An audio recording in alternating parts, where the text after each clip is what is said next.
Estimated 12/31. Okay, yeah, but I don't know which one it is. Yeah. Alright, we are going to go ahead and call to order our December 10th St. Joseph County Redevelopment Commission meeting. Welcome. We have members present today, Pete Mullen, Here? Stephen Holt, Here. Dennis Jordan, Here. Jessica Clark is present, and Mr. Wheeler, you're here. The first order of business will be the approval of minutes. I do have one correction, and we will I would recommend the motion be subject to that correction, and then we will make it for what we post on the website. But in the first action of approval of the minutes from October 8th, it states there was a motion by Larry Wheeler, which he's not a voting member of the board, so I think we will revisit the tape and try to determine. Ms. Clark, my notes said that Mr. Mullen made the motion, Mr. Jordan seconded it. Okay, so we will reflect the minutes, so it will say Pete Mullen made the motion and seconded by Dennis Jordan states. But other than that, I don't have any other comments for the minutes. Motion to approve the minutes is corrected. Second. All those in favor, please say aye. Aye. Aye. Those opposed? Hearing none, so approved. Thank you. We'll move into our economic development area updates. We will now be starting with our budget information. So similar to last month, within your packet, it has the specific funds with the proposed 2019 budget, the actual to-date 2019 information, proposed 20 budget, and then a 3-year projection for each of the funds. And then we've also provided more of a snapshot, a one-page snapshot of all the funds collectively, listed by the economic development area, their cash balances, their expenditures per month, and then their actual cash balance and anticipated cash balances. So if there are any I questions. have one question and one statement. The cash balance on all the way over to the right-hand side. Yes.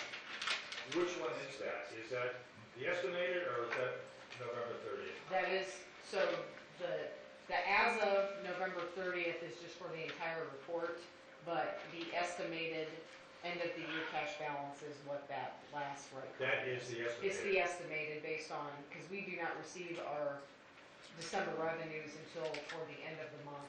So until we have those revenues, we obviously won't have Right. our actual cash balance. But that is what we are estimating the cash balance. Okay, that's my question. Yes. And my statement, do you think we can add up those columns as we have on the bottom one? Yeah, Okay, we can certainly, absolutely. please, thank you.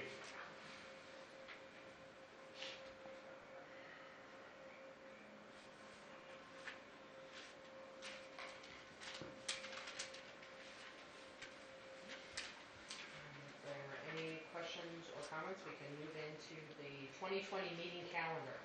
It was provided at last month's meeting. If there's any discussion, we would like to take action to set the schedule for the 2020. Should we have a motion on that budget stuff first, though?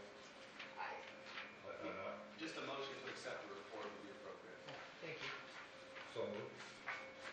Second. We have a motion and a second. All those in favor, please say aye. Aye. Those opposed? Hearing none. Move into our 2020 meeting calendar. We have a motion for the anticipated calendar year 2020 meeting dates. Motion approved. I will second that. We have a motion and a second. All those in favor, please say aye. Aye. Those opposed? Hearing none. We have Resolution 2019-09. This is an appropriation resolution for 2 of our funds, 4401, which is the Capitol Avenue Economic Development Area, and 4403, which is the general redevelopment budget. And the appropriation request is a $60,000 request within the AM general allocation area.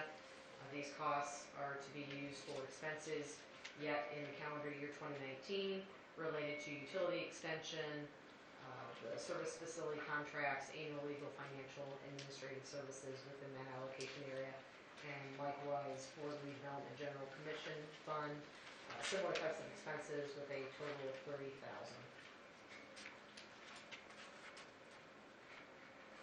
Do you have any comments, questions?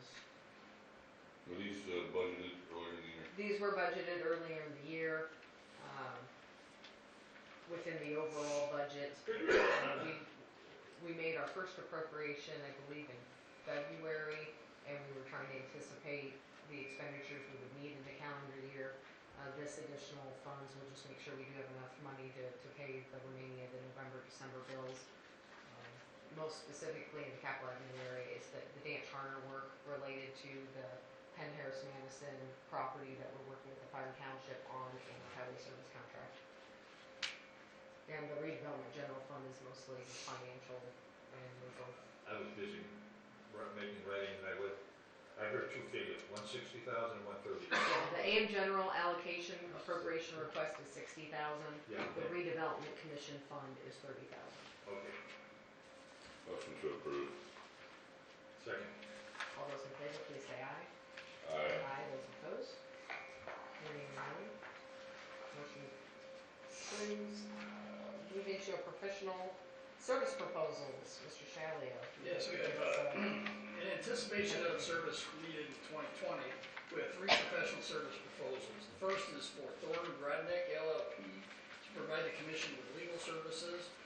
There are several attorneys within the firm that do work for us. They do fantastic work, and we appreciate that work. The work will be done on an hourly rate basis, contained within the contract, and we would ask for your approval of this contract. Are the rates still? Yeah. The rates have not changed from the previous year, Mr. Mullins, so there's no increase. Thank you. So moved. Second. Have a motion and a second. All those in favor, please say aye. Aye. Those opposed? Hearing none. Proposal approved. The next proposal is our financial service contract with Sunder and Company. Again, this is a proposal with Sunder and Company. Steve and his team have been with us now for a couple of years. They have been very diligent with their work as we continue to model our different TIF districts and our budgets. As we look to do some work with our redevelopment and allocation areas in 2020, we anticipate that work will again be very vital to maintaining good information for the budgets. Theirs is a not to exceed amount of $50,000. In the couple years that we've been doing work with Sunder and Company, we have not hit that not to exceed total at this point, I believe. So would recommend that this is a good amount and would appreciate your approval of this contract.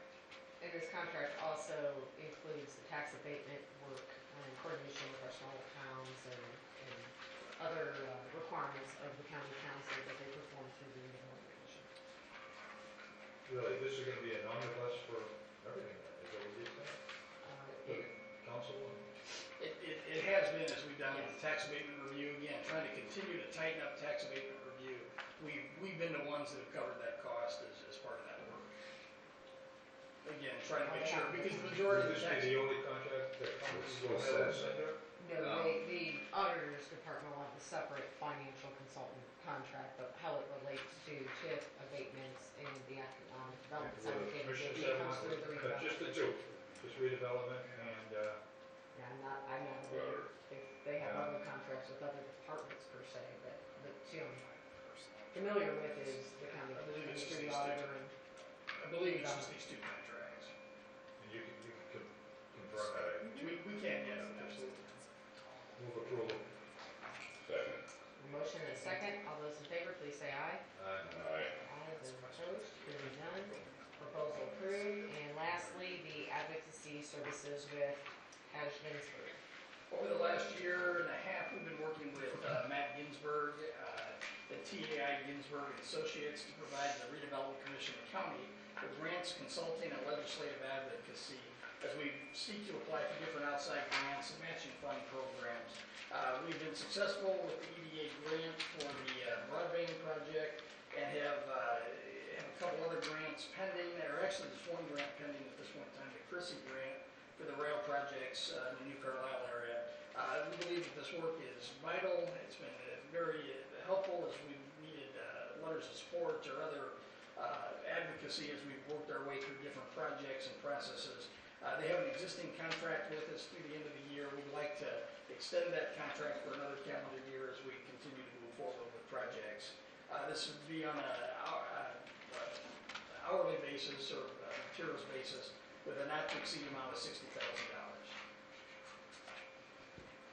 So it says the contract's for $60,000, or it shouldn't say not to exceed. It should say for not to exceed amount of $60,000. The actual contract itself identifies Okay. that. The memorandum, I'm sorry, says. Yes, Right. correct. Okay. Correct. It's to be based on work performed for the hourly rate. Okay. Motion approved. Second. There's a motion and a second. All those in favor, please say aye. Those opposed? Hearing none. Move into our economic development area updates. The new Carlisle area. So I just want to give a quick update. I believe at the last meeting you approved 3 resolutions to purchase 3 properties at the northeast corner of Willow and State Road 2. Those 3 properties are all now under county ownership or Redevelopment Commission ownership. We closed on 1 the week of Thanksgiving and then 2 last week, so those 3 have been taken care of. So as we continue to move forward with the plans and the process out there, those 3 are now under control. We will have total control of those. Tenants will be out by early first quarter of 2020, and then we'll move forward with demolition and site clearance. Wanted to make you aware of that. The second piece there, we've been talking about an easement out of St. Joe Energy Center Phase 2 with Commonwealth. The Board of Commissioners approved that easement at their last meeting, so we are in the process of returning paperwork to Commonwealth so that the Energy Center can have its last easement that it needs in its corridor to move its project forward. So just wanted to give you those 2 updates. Those property purchases, were those willing sellers? Absolutely willing sellers, and yes. Okay. Yep. With respect to the master plan efforts, what is our anticipated timeline? Great question. So we actually have a meeting tomorrow to see the pre-draft version of the master plan. What we'd like to do, because there's so many boards and commissions changing leadership and changing direction and things after the first of the year, what we'll do is we'll have the plan available immediately after the first of the year, meet with those different boards and commissions, councils, and then go through a process in January and into February if still needed to get that released and reviewed. The Redevelopment Commission itself, as soon as we have a draft version that we're struggling with words. As soon as we have a draft version that we're going to post and push, we'll then push a copy to the commission and to others. We anticipate a calendar being available. We had hoped that we'd have that, but again, there's a lot of change, a lot of flux in some of these boards and commissions. So we're hoping to have that finished up before Christmas break so that we can have a strong schedule for everybody to understand. Any other updates within the Capitol Avenue area, wide economic on the Northwest Cleveland? Nope. Additional business, members to discuss. We move into our public comment. If you would like to make a public comment, please state your name, address for the record, and please try to keep your comments to a 3-minute limit.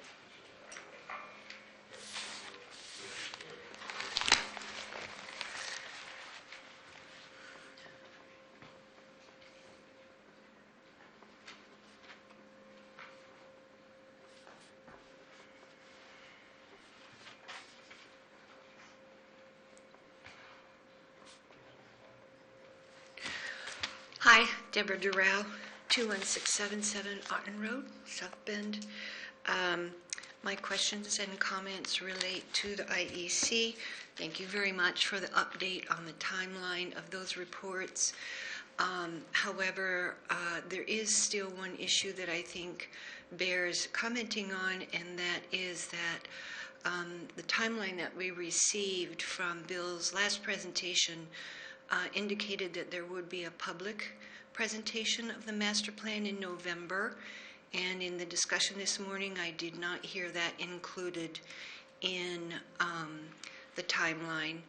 and the comment that the master plan would be posted to the commissions, I believe that means online or something, which again would not be public. And so, and also the order of the comprehensive plan related to the IEC and the EDA plans. I'd like to hear how that fits in time-wise, because I believe the comprehensive plan should be done first, since it's a broader category, and the IEC and the economic development plan is a narrower focus, and the narrow focus should grow out of the more broad study. So if you could answer those questions. Thank you.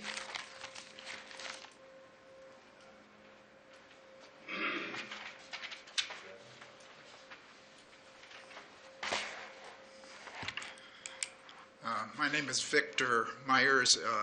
I live at 336 West Navarre, South Bend. And my only comments are that that the process for discussing the master plan be ample. It sounds like maybe this will be brought before the council in January and February for approval.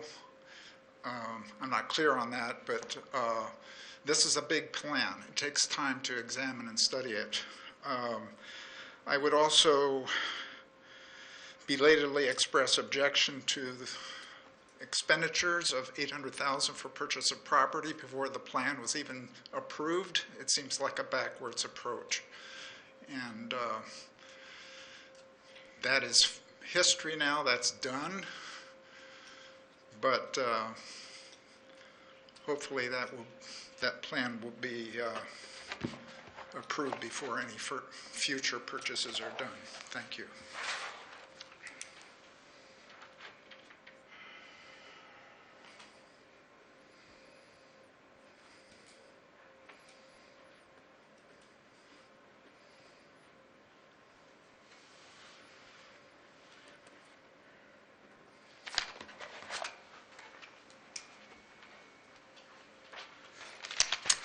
Marcy Kaufman, 106 Bray Street, New Carlisle.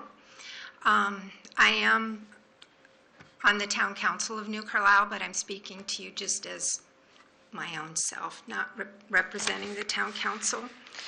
Regarding the New Carlisle IEC, I just want to make sure that all of you realize and understand that the reason why you don't see or hear from people at these meetings is because, like me, they're busy. They have lives that they have to conduct. They have kids they have to get places. They have work.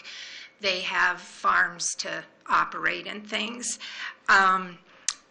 It is not because they're apathetic. It's not because they don't care. They care greatly about what is happening with the IEC. I also feel that they should not have to fight their own county government about decisions that will greatly impact their quality of life. I know how I feel about coming to these meetings, driving in from New Carlisle week after week for various meetings and so on, and my resentment and my anger and my disillusionment just grows every time I drive in here. I resent that I have spent the majority of my life devoted to my town and community as a teacher, a business owner, a preservationist, and a community advocate and activist, and now as an elected official, only to come to the realization that our lovely town and pastoral community means nothing to the Redevelopment Commission, 2 of the 3 county commissioners, and our economic development director. When I hear him say that 3 properties are under control now of the county, that just really goes right through me. Under control. That's a poor usage of words. And yes, I realize that they were willing sellers. However, I don't think they approached the county first a few years ago and said, hey, you know, if you ever have anything coming down the pike, I'd like you guys to buy my property. Okay? There's a lot of in between there. We have accommodated the current load of industry out on the prairie. There's a variety of mixed uses. You've got farming, industry, residential. I like to think of it as we've sort of reached this homeostasis. But the IEC is going to disrupt this livable balance in ways that I don't believe any of you can fathom. The sad thing is that you're all so deep in this now that I feel that if you did have second thoughts, Ms. Kaufman, your time's expired. you wouldn't see it. And that's my concern.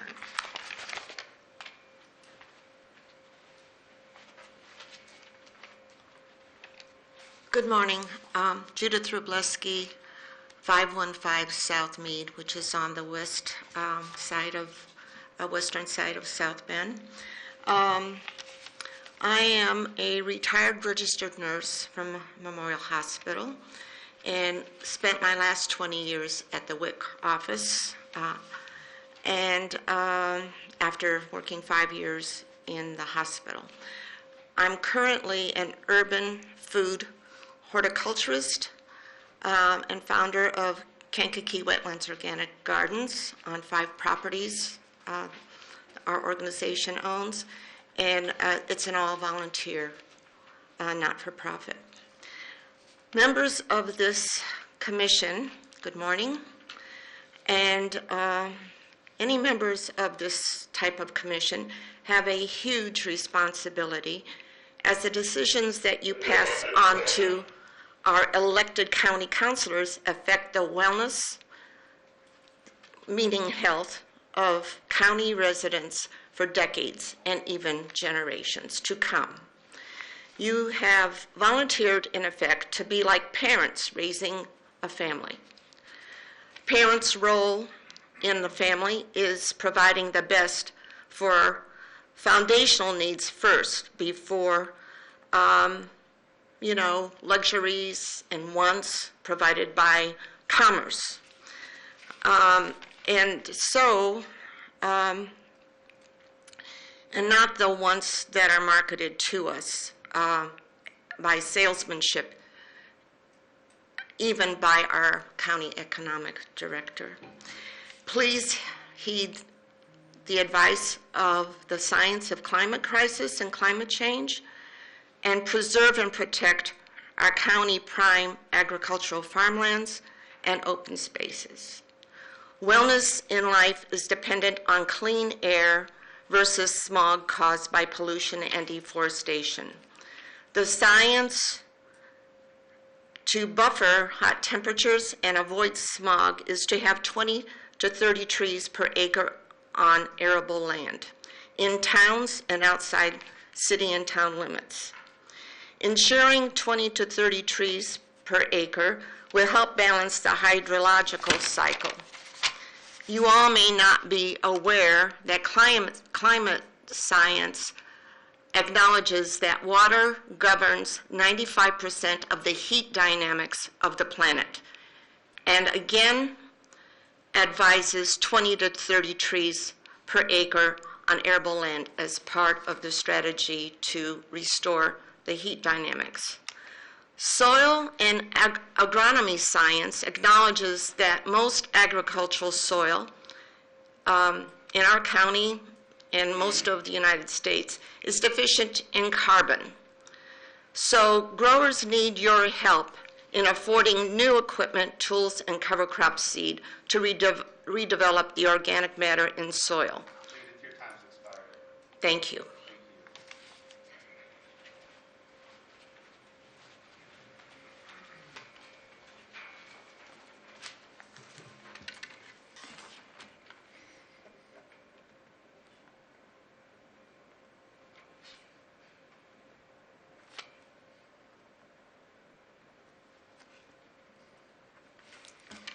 Good morning.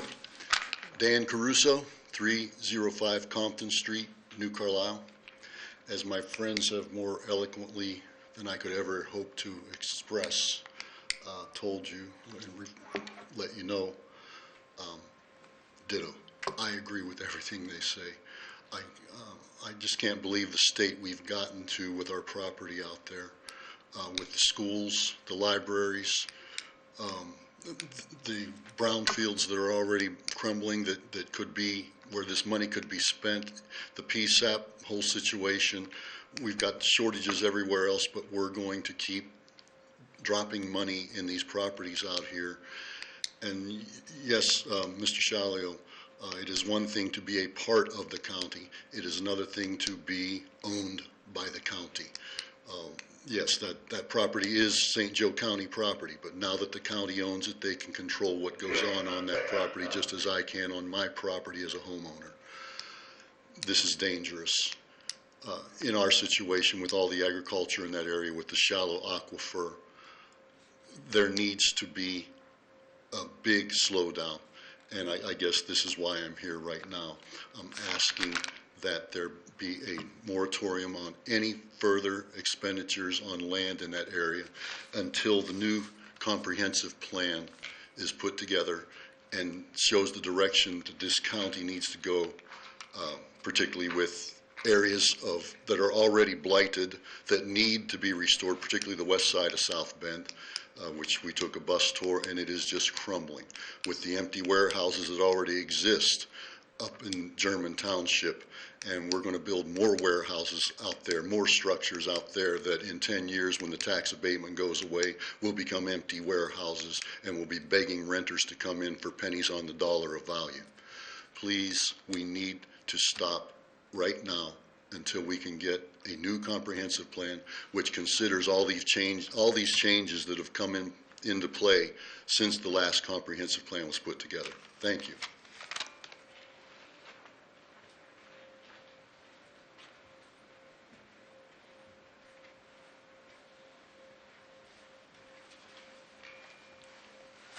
Good morning, and thank you for having us. I want to start by just saying thank you for your time and commitment to your service here in St. Joseph County. I am with Reins of Life. I'm the Assistant Executive Director as well as a certified instructor. We've been in the Lighted community for 42 years now and over in LaPorte County, Michigan City for 11. We serve children and adults with disabilities, any diagnosed disabilities, as well as we have a veterans program, a K-12 school program. That being... Oh, I'm sorry, yes, it's my first time, thank you. My name's Aly Olsen, and I actually live in Mishawaka, 1739 East Jefferson Boulevard. That being said, we train our horses. Our horses are around the sound of a train 24/7 there in that lighted community. So they have the opportunity to become desensitized to it. Now our participants in our programs are only exposed to that once a week at our barn. So although we send home, especially for our kiddos and adults on the autistic spectrum, as well as sensory adverse, we send home YouTube videos of train sounds that they can listen to when they're playing to kind of get used to it. That being said, we have 400 volunteers a week that come and serve our programs in South Bend and Michigan City, as well as we serve over 200 participants a week, and they only have exposure during that one time when they're at the barn unless they're playing those sounds at home. So we can only train our horses so much, we can only train our volunteers so much to mitigate any kind of occurrence that could happen. This might, I don't know if this is a known fact to you guys, but horses not only feed off of our physical reaction to things, but they can tell if we're anxious and any emotional reaction that they have. So that train sound really is a disturbance to what we're doing at the barn. That being said, Dan Carter, along with our volunteers and parents, are very much behind Lighted Community becoming a quiet zone again, that train track. So we really appreciate your guys' consideration to that. Thank you very much.